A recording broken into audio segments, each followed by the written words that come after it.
Bueno, bienvenidos y bienvenidas a un nuevo análisis a fondo. Hoy tenemos, la verdad, una misión bastante interesante y, creo que muy reveladora. Sí, totalmente. Es un tema que da para muchísimo. Exacto. Hoy vamos a desempacar un documento que se llama La vacuidad del discurso político en Colombia. Es un texto escrito por Jorge Augusto Miranda Cadavid. Y, a ver, la premisa central aquí, el gancho de todo esto, es que la política moderna básicamente ha reemplazado los programas de gobierno por lo que el autor llama etiquetas de odio. Ujú, etiquetas de odio, exacto. Pero, a ver, antes de que nos metamos de lleno en los engranajes de todo este fenómeno, creo que es súper importante trazar una línea muy clara desde el principio. Sí, de una, las reglas del juego. Tal cual. Quienes nos escuchan hoy deben tener clarísimo que en esta inmersión no vamos a tomar partido por absolutamente ninguna postura política. O sea, ni de izquierda, ni de derecha, ni de centro. Nuestro único trabajo hoy es, digamos, actuar como una lupa. Una lupa sobre el texto, exactamente. Exacto. Vamos a diseccionar y a reportar cómo funciona la mecánica de la comunicación política según las ideas de Miranda Cadavid, pero sin respaldar ninguna ideología. Es un ejercicio puramente analítico. Totalmente de acuerdo. Y es una aclaración estricta que necesitábamos hacer para mantener, pues, el rigor del análisis, ¿no? Entonces, ok, vamos a desempacar esto. El texto arranca con un diagnóstico muy fuerte. Dice que la competencia electoral ya no gira en torno a planes de desarrollo. Cero. Eso ya casi no existe. O sea, ya no debaten si una reforma pensional es viable o no. El autor señala que todo se ha reducido a una lógica completamente binaria. Hoy en día, la columna vertebral de una campaña es anti-Petro o ser anti-Uribe. Sí, y esa etiqueta de anti se convierte por sí sola en todo el plan de gobierno. Es lo que el documento llama la vacuidad total. Y es que, a ver, leyendo esto, se me venía a la cabeza una analogía. Imagínate que una familia decide contratar un arquitecto, ¿no? Para construir la casa de sus sueños. Ok, me gusta. A ver. Entonces se sientan todos alrededor de la mesa y pues esperan ver planos precisos, el cálculo de los materiales, una maqueta. Pero el tipo llega sin un solo papel. Nada, ni un dibujito en una servilleta, nada. Y en lugar de mostrarles cómo diablos va a sostener el techo, el arquitecto se pasa, no sé, 4 horas criticando, burlándose y señalando los defectos de absolutamente todos los demás edificios de la ciudad. Claro, generando pánico. Exacto. Y el pánico que infunde es tan pero tan grande que la familia va y le firma el contrato de inmediato. Pero cuando el tipo sale por la puerta, nadie en esa mesa tiene la más mínima idea de qué es lo que va a construir. Es una locura. Pero es exactamente lo que expone el documento sobre nuestra esfera pública. Lo que el texto argumenta es que esta táctica de ser el arquitecto sin planos debilita directamente las bases de la democracia. ¿Por qué?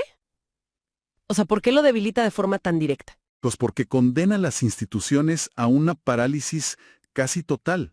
O sea, los candidatos se dieron cuenta de que movilizar el miedo es una fórmula que simplemente rinde más dividendos electorales. Es mucho más fácil que el proceso lentísimo de proponer soluciones estructurales. Claro, la gente termina comprando una crítica feroz en lugar de comprar un proyecto real de administración. Tal cual.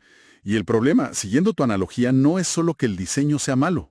El problema está ya 6 meses después, cuando las tuberías de la casa colapsan, y te das cuenta de que el resentimiento pues no sirve como manual para pavimentar calles ni abastecer hospitales. Total, el odio no construye puentes, literalmente. Pero, a ver, aquí hay algo que me genera mucha curiosidad.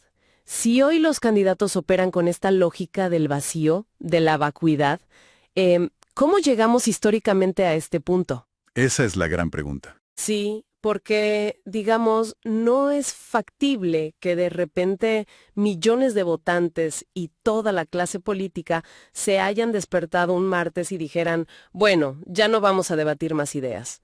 Tuvo que haber una fractura, ¿no? Y el texto rastrea exactamente esa fractura. Primero menciona el colapso del bipartidismo tradicional, que dio paso a una fragmentación donde importan más las personalidades, los caudillos que los partidos. Pero lo fascinante aquí es el verdadero punto de quiebre histórico que señala el autor, ¿Qué es cuál? la firma del Acuerdo de Paz en 2016 con las FARC. ¡Wow! O sea, un evento gigante. Tiene sentido que altere toda la gravedad del panorama político. Completamente. El argumento de Miranda Cadavid es que el fin de este conflicto armado en particular eliminó casi de tajo al enemigo común. Claro, el enemigo que unía a la gente. Exacto. Durante 5 décadas, la posición que tomaba un político frente a la guerra definía casi por defecto toda su plataforma. Era el pegamento de la opinión pública. Entonces, cuando ese conflicto entra en fase de resolución, ese gran enemigo aglutinador desaparece. Y deja un vacío enorme, me imagino. Un vacío monumental. Y es justo en ese espacio vacío donde logran germinar lo que el texto describe como figuras mesiánicas. Figuras que capitalizan el descontento que ya estaba ahí, ¿no? La desigualdad, la falta de oportunidades. Sí, pero que ahora no tienen un blanco evidente hacia el cual disparar. Así que el voto se transforma en un ejercicio de lo que el autor llama identidad negativa. Identidad negativa, o sea, votar en contra de alguien, no a favor de algo. Exactamente. No votas porque amas una idea, votas pura y exclusivamente para construir un muro que impida que el otro gane. Es autodefensa. Ok, pero espera, aquí tengo que hacer de abogada del diablo por un segundo. Al leer este diagnóstico del texto me surge una duda. Esto significa que el fin de un conflicto armado condena inevitablemente a una sociedad a tener un vacío existencial. Ujú. O sea, que solo se puede llenar inventando nuevas guerras retóricas en los micrófonos. ¿O el autor cree que esto fue más bien una falla de liderazgo muy específica durante la transición de Colombia? Es una excelente pregunta. Y, a ver, el documento no dice que esto sea una ley inamovible de la sociología humana en cualquier posconflicto. Lo que subraya es que hubo una enorme falta de visión por parte de las fuerzas políticas en ese momento específico. O sea, optaron por la salida fácil. Tal cual. En lugar de llenar ese vacío con un proyecto de país unificador con planes de desarrollo gigantes, decidieron sustituir el antagonismo armado por un antagonismo discursivo. Tomaron el camino de menor resistencia. Lo cual nos lleva directamente al núcleo de por qué hacen esto. Entendiendo que existe este vacío histórico. La conversación en el texto gira hacia por qué los políticos actuales eligen activamente mantener el vacío en lugar de llenarlo con propuestas. Sí, la decisión deliberada de mantenerlo así. Y la respuesta que da Miranda Cadavid es básicamente que es muy eficiente. Él usa el término facilismo intelectual. O sea, el discurso opositor es el camino más fácil. Es que piénsalo, el nivel de esfuerzo mental para diseñar una propuesta seria es gigantesco. El autor pone un ejemplo muy claro. Toma meses, literalmente meses de trabajo técnico, armar una reforma tributaria o un plan de salud. Y luego tratar de explicarle a esas matemáticas a la gente. Es imposible. Casi imposible, sí. En cambio, redactar un tuit o hacer un video atacando al rival, apelando al rencor, te toma 10 segundos y garantiza los clics. Claro. Pero aquí quiero poner un poco de fricción sobre la mesa. El texto llama a esto falta de rigor intelectual o facilismo. Pero a ver, ¿no podríamos verlo también como una estrategia de comunicación fríamente calculada? ¿En qué sentido? O sea, hiperoptimizada para la era digital. Las emociones básicas como el miedo o la indignación son la moneda de cambio hoy en día. Un gráfico sobre el presupuesto nacional jamás va a ser tan viral como un insulto diciendo que el oponente va a destruir al país. Sí, bueno, el texto reconoce totalmente la eficiencia de esta economía del odio. Pero aquí es donde la cosa se pone realmente interesante, porque la mayor ventaja táctica de esta estrategia no son los likes, es la evasión. La evasión de responsabilidad, claro. Exacto. Si toda tu campaña se basa en yo no soy el otro, yo voy a frenar al enemigo, automáticamente te liberas de tener que justificar números. El escrutinio público desaparece. Nadie te va a pedir tu proyección de inflación a 3 años si están asustados pensando en la supervivencia del Estado. Y eso anula por completo el debate público de ideas. O sea, la deliberación desaparece. Si yo propongo la política A y tu respuesta no es discutir si A funciona, sino decir que yo soy un monstruo por proponerla, pues ya no hay debate. Ese es el cortocircuito institucional del que habla el documento. Se anula la calidad del voto informado y el ciudadano termina entregando, literalmente, un cheque en blanco basado en el pánico. Lo cual nos lleva a la gran pregunta, y creo que es la parte más crítica del texto. ¿Qué pasa el famoso día 1? El choque contra la realidad. Exacto. Habiendo desglosado toda esta estrategia de campaña, el candidato del odio gana, asume el poder, se sienta en el escritorio y se da cuenta de que un tuit viral no puede firmar decretos. Ni apagar incendios, sí. ¿Cómo describe el autor ese momento? Como una improvisación absoluta. Llegar al poder apalancado solo en la retórica anti significa que no tienes una hoja de ruta.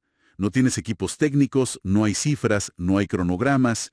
Entonces ejecutar cualquier política pública se vuelve materialmente imposible. Claro, y los problemas estructurales de Colombia quedan ahí. La desigualdad, la inseguridad urbana, la salud. Quedan completamente huérfanos de soluciones. Porque además, y este es un punto clave del texto, el ciudadano pierde toda capacidad de exigir rendición de cuentas. Uf, total. Porque, a ver, si la única métrica de éxito, el único compromiso que hiciste en campaña fue bloquear al otro, ¿cómo te auditan a los 2 años? No hay cómo. El contrato en las urnas no incluía metas de pobreza ni kilómetros de vías pavimentadas. Así que la fragmentación social aumenta, porque la gente se divide por lealtades ciegas a caudillos, pero sin exigir resultados técnicos. O sea, ¿es el equivalente a ganar una carrera de autos? Y para asegurarte el primer lugar, decides destruir tu propio motor justo al cruzar la línea de meta, cruzando el coche en la pista para bloquear a los demás. Sí, es una muy buena imagen. Ganas el trofeo, te tomas la foto, pero al día siguiente el vehículo está completamente inservible para seguir el viaje, y la pista está bloqueada. Si conectamos esto con el panorama general, lo que vemos es un estado de bloqueo permanente.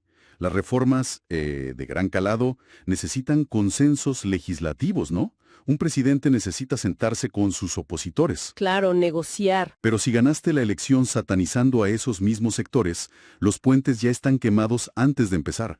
El Estado entra en parálisis y las reformas se estancan en debates ideológicos estériles. La misma retórica que sirvió para ganar es la que imposibilita gobernar. ¡Qué fuerte! Y bueno, ya para ir cerrando y aterrizando todo esto, el texto no se queda solo en el diagnóstico deprimente, ¿verdad? Hay un llamado a la acción al final por parte del autor. Sí, afortunadamente. El autor, Miranda Cadavid, sintetiza una conclusión que es casi un ruego. Colombia necesita imperativamente recuperar la política de las ideas. Volver a los planos de la casa. Exacto. El progreso nacional requiere viabilidad técnica. Se necesita buscar consensos legislativos y superar estas etiquetas simplistas si se quiere lograr algún tipo de estabilidad institucional duradera. Es una obligación ética de los candidatos trascender el ataque personal. Entonces, ¿qué significa todo esto para quienes nos escuchan? O sea, bajándolo a la vida diaria. Creo que es una invitación a instalar, digamos, un detector de humo ciudadano frente al discurso político, ¿no? Totalmente. Exigir el origen de los recursos, pedir planes concretos, no dejarnos llevar por la arenga emocional y preguntar siempre, ok, pero ¿cómo? Esforzar a la clase política a elevar su nivel, no regalar el voto por pánico. Tal cual. Y bueno, quiero despedirnos dejando a la audiencia con una idea poderosa para reflexionar, construida sobre esto que leímos, pero yendo un paso más allá. A ver, te escucho. Si la identidad política de una sociedad entera, la identidad ciudadana, se ha reconfigurado para existir única y exclusivamente a través del rechazo hacia un otro, ¿qué pasaría con el sentido de pertenencia de esa gente si un día, de pronto, ya no tuvieran un enemigo al cual oponerse? O sea, si el espejo se rompe. ¿Te quedas sin identidad? Exacto. ¿Es posible construir una identidad nacional desde la afirmación, desde lo que sí queremos ser, y no solo desde la negación y el miedo al otro? Es una pregunta espectacular para dejarla resonando. Y súper necesaria hoy en día. Totalmente. Bueno, muchísimas gracias a todos por sumarse a este espacio, por aguantarnos en esta inmersión profunda. Mantengan siempre la curiosidad encendida y, sobre todo, el pensamiento crítico. Nos escuchamos en el próximo análisis. Hasta la próxima.